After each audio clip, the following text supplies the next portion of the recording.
எல்லாருக்கும் வணக்கம். ரொம்ப நன்றி உங்களுடைய அன்புக்கு நான் எல்லார் சார்பாகவும் சொல்லிக்கிறேன். இங்கே வந்திருக்கிற பத்திரிகை, தொலைக்காட்சி, இணையதள நண்பர்கள், வீடியோகிராஃபர்ஸ், ஃபோட்டோகிராஃபர்ஸ் எல்லாருக்கும் நன்றி, வணக்கம். அண்ட் அங்கே நின்று எங்களுக்கு இந்த சந்தோஷத்தை கொடுத்துட்ருக்க, அன்பை கொடுத்துட்ருக்க எல்லாருக்கும் ஒரு பெரிய பெரிய நன்றி.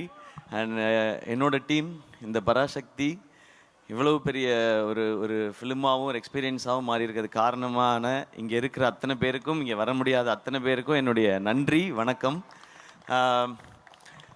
பராசக்தி ஒரு 1960களில் நடந்த ஒரு விஷயத்தை வச்சு அதை சுற்றி ஒரு கதையை அமைச்சிருந்தாங்க சுதா மேம்.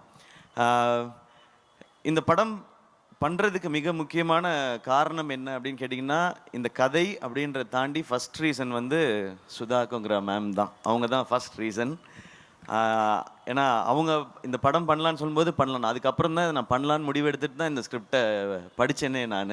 ஏன்னா அவங்க எவ்வளோ மெனக்கெட்டு இருந்தாங்கன்னா, இந்த படத்துக்காக கிட்டத்தட்ட ஒரு 4-5 ஆண்டுகள் இந்த படத்துக்காக அவங்க ஸ்பெண்ட் பண்ணிக்காங்க. ஸோ நான் இந்த கதையை தெரிஞ்சுக்கிட்ட பிறகு இதை பற்றின நான் எதுவும் ரிசர்ச் பண்ண வேண்டிய அவசியமே இல்லை. ஏன்னா 4 வருஷம் ஒருத்தனா கிட்டத்தட்ட ஒரு டிகிரியே முடிச்சிருக்காங்க, இதில் ஒரு யூஜி பிஜி எல்லாம் முடிச்சிருக்காங்க. ஸோ அவங்க என்ன சொல்கிறாங்களோ அதை செஞ்சால் போதுன்றது தான் இருந்தது. இதில் இந்த படம் பண்ணுறது ஒரு பெரிய சவால் எல்லாருக்குமே, நடிக்கிறதா இருக்கட்டும், இந்த கேரக்டரை ஏற்றுக்கிறதா இருக்கட்டும். ஸோ எல்லோரும் இந்த சவாலுக்கு தயாராக இருந்தோம். மேமுக்குமே இது ரொம்ப சேலஞ்சிங்கான ஒரு விஷயமாக தான் எடுத்து பண்ணியிருக்காங்க. பட் இந்த மாதிரி சவால்களை தலைவர் சொல்கிற மாதிரி சோதனையை சந்திச்சா தாயா சாதனை அப்படின்ற மாதிரி இந்த படம் அப்படி ஒரு சாதனையாக தான் இருக்கும்னு நான் நம்புகிறேன். ஏன்னா அவ்வளோ விஷயங்களை கடந்து வந்திருக்கோம். அண்ட் தேங்க்யூ ஆகாஷ் ப்ரோ, இந்த படத்தோட ப்ரொடியூசர் நீங்கள், இந்த படத்தை நீங்கள் சிரத்தை எடுத்து பண்ணதுக்கு. அண்ட் அதை தாண்டி படங்கள் நிறையா பண்ணிகிட்டே இருக்கோம். ஒரு படம் எடுக்கிறது மட்டும் இல்லை, அதை கொண்டு போய் மக்கள்கிட்ட சேர்க்கறது ரொம்ப முக்கியம். அதை என்ன மாதிரி வகையில் இந்த படத்தை புரிஞ்சுக்கிட்டு செய்கிறதுன்னு ஒன்று இருக்குல்ல, அதுக்கு இந்த ஈவெண்ட்டும் ஒரு எக்ஸாம்பிள் நினைக்கிறேன். ஸோ உங்களுக்கும் உங்கள் டீமுக்கும் வாழ்த்துக்கள், நன்றி.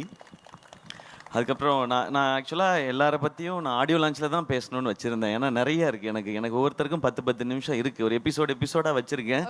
இங்கே மற்றவங்கெல்லாம் பேசிட்டதுனால நான் ஒரு வரியாவது பேசணும் மேம். இல்லைன்னா யூடியூப்பில் வந்து அழகாக பேசிய ஜெயம் ரவி, அதை கண்டுகொள்ளாத சிவகார்த்திகேயன் அப்படின்னு போடுவாங்க. அதனால் நான் 2 வரியாவது பேசிடுறேன். அண்ட் அதர்வா ப்ரோ, இவருக்கு எனக்குமான ஈக்குவேஷன் வந்து சாப்பாட்டில் தான் எங்களுடைய கனெக்ஷனே.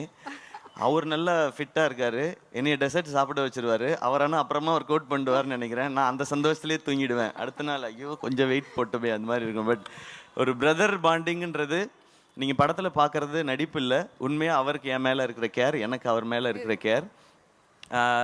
எனக்கு அவரோட ஒரு ஸ்பெஷல் மொமெண்ட் மட்டும், அவருடைய ஃபஸ்ட்டு ஃபிலிம் ப்ரமோஷன் வந்து நான் இது ஹோஸ்ட் பண்ணும்போது அதுக்கு வந்தார், அப்பாவோட வந்தார். அது எனக்கு ரொம்ப ஒரு மறக்க முடியாத ஒரு எபிசோடு. இன்றைக்கி நான் அவரோட சேர்ந்து இந்த படம் பண்ணுறேன்றது எனக்கு ரொம்ப ஸ்பெஷலாக இருக்குது.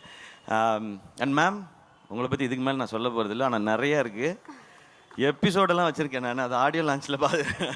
அண்ட் ஸ்ரீலீலா, வெரி ஹாப்பி, உங்களோட first Tamil film. Welcome. Tamil audience உங்களுக்கு தெரியும், இங்கே வந்து ரொம்ப பயங்கரமான பர்ஃபார்மராக இருக்கணும்னு அவசியம் இல்லை, ஆனால் முயற்சி இருக்குன்னா அவங்க தட்டி தூக்கிட்டு வந்து மேலே கொண்டு போய் வச்சுடுவாங்க. அப்படி வந்தவன் தான் நாளாம். So welcome. அது இந்த மாதிரி ஒரு படத்தில் இருக்கிறது ரொம்ப சந்தோஷம். கொஞ்சமாக டான்ஸ் வச்சதுக்காக டான்ஸ் மாஸ்டருக்கு நன்றி. உங்கள் ஸ்பீடுக்கு டான்ஸ் வைக்கல இந்த படத்தில், அதில் நான் ரொம்ப ஹாப்பி. அண்ட் ரவி மோகன் சார், தேங்க்யூ, நீங்கள் இதை அக்செப்ட் பண்ணிக்கிட்டதுக்கு இந்த ரோலை. ஒரு ஹீரோ வந்து ஹீரோவாக ஒரு கதை கேட்டு இந்த கதை ஓகே, இந்த கதை இல்லைன்றது டெசிஷன் எடுக்கிறது ரொம்ப ஈஸி. ஆனால் ஹீரோவாக சக்ஸஸ்ஃபுல்லாக இவ்வளோ வருஷம் பண்ணதுக்கப்புறம் வில்லனாக நடிக்கிறதுன்றது அது ரொம்ப ஒரு டஃப்பான ஒரு டெசிஷன் அது. அப்போ அவரை எடுத்து ஓகே சொல்லும்போது நான் நினச்சிக்கிட்டது அதுதான், நீங்கள் படத்தில் தான் வில்லன், எனக்கு நான் காலேஜ்லேருந்து பார்த்த ஹீரோ தான் நீங்கள், அப்படி தான் என் செட்டில் இருக்கணும், இந்த படத்தில் இருக்கணுன்றதான் நான் நினச்சது. அது எப்போவுமே அப்படி தான் நினைப்பேன் சார். அதனால தான் நாங்கள் ரவி மோகன்றது தான் ஃபஸ்ட்டு நேம் இருக்கும். இங்கே இருக்கிறதுலே சீனியர் எங்களுக்கு அவர் தான். நீங்கள் தான் பெரியவங்க நீங்கள் அப்படின்னு சொல்லி தான் நாங்கள் பண்ணுவோம்.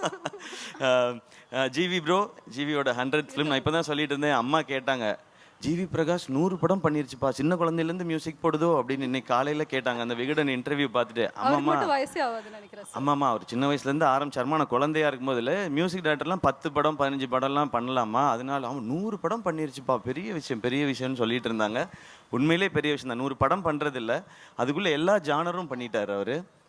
ஸோ அவருக்கு இப்போ பாருங்களேன் பீரியட் ஃபிலிம் பண்ணும்போதே ஏற்கனவே 1000ல் ஒருவன் இருக்கு, ஒரு மதராசப்பட்டினம் இருக்கு, பராசக்தி இருக்கும்போது அதுக்குள்ளே எப்படி வெரைட்டி கொடுக்கணுன்ற இந்த சாங்ஸ்க்கும் பிஜிஎம்ஸ்க்கும் ரொம்ப ரொம்ப தேங்க்ஸ் ஜிவி. இன்னும் நிறைய இருக்கு உங்களை பற்றி பேச வேண்டியது, ஆடியோ லான்ச்சில் வச்சுக்கிறேன் வாடி.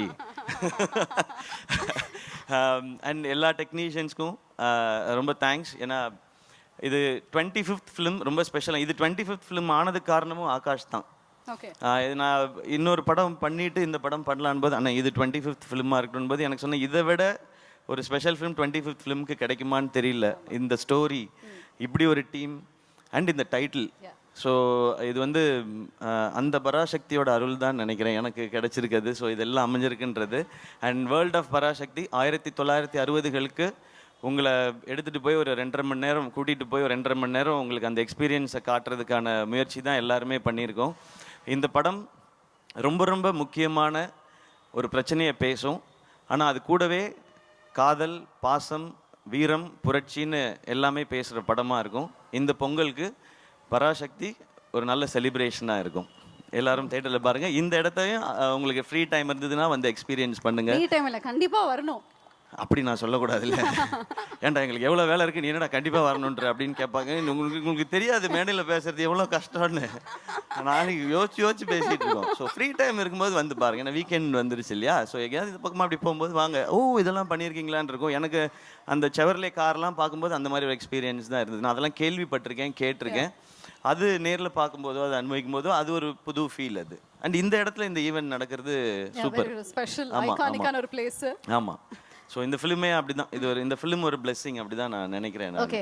சிவகார்த்திகனோட முதல் படங்கள்லாம் வந்து பார்த்தா நம்மள அப்படியே சிரிக்க வச்சு ஹாப்பியாக ஃபீல் பண்ண வச்சிருப்பாரு. அதுக்கப்புறம் அமரன்ல தேம்பி தேம்பி அழுக வச்சிங்க கடைசியில் கிளைமேக்ஸில். இந்த படத்தில் எங்களுக்கு எந்த மாதிரி ஒரு அனுபவம், ஒரு ஃபீல் வந்து கிடைக்க போகுது உங்ககிட்ட இருந்து? இன்ஸ்பைரிங் ஃபீல் கிடைக்கும் எல்லாருக்கும். ரொம்ப இன்ஸ்பைரிங்காக இருக்கும் இந்த படம் பார்க்கும்பொழுது. எஸ்பெஷலி இந்த படம் பராசக்தின்றது வந்து ஸ்டூடெண்ட்ஸோட பவர் என்னங்கிறத பேசுறது தான் இந்த படம். அந்த பவரை நிச்சயமாக படம் பார்க்கும்போது உணர்வாங்க. ஓகே. எஸ்கே வந்து கண்ட்ரோல் பண்ணி பேசிட்டு இருக்காரு. ஏன்னா மேம் கீழ இருந்து போதும் எஸ்கே நோ அப்படிங்கிற மாதிரி மேம் சொல்லிட்டாங்கன்னா அதை நான் செஞ்சுடுவேன். Okay. Okay, but I think we have to இப்படிலாம் பண்ணாதீங்க மேம். அப்போ நீங்கள் சொன்னதெல்லாம் செய்யாத மாதிரி இருக்கு. But I think we have to wait for audio launch. ஏன்னா நிறைய விஷயங்கள் அங்க ரிவீல் பண்றேன்னு சொல்லிருக்கீங்க. ஆமாம் ஆமாம். Okay, so we'll definitely wait for the launch.